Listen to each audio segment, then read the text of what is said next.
Apakah isu semasa Palestin Israel berperang sekarang ini? Israel itu dia tidak ada tanah.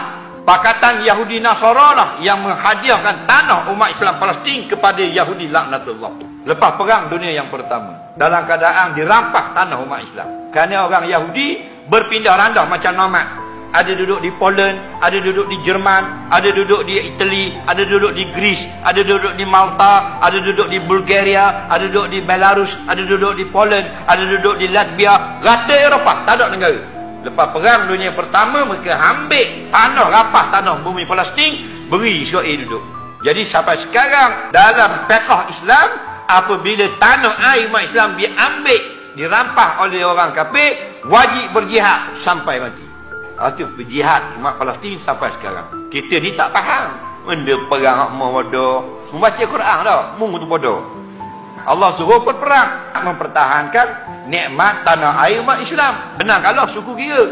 Nah, itu wajib kita memberi sokongan. Tak dapat sokongan nak beri bantuan senjata dengan doa. Ni dah orang Malaysia masuk belah Israel. Tak ada kena-mengena mu ketemu Nabi Yaakob ke apa? Faham?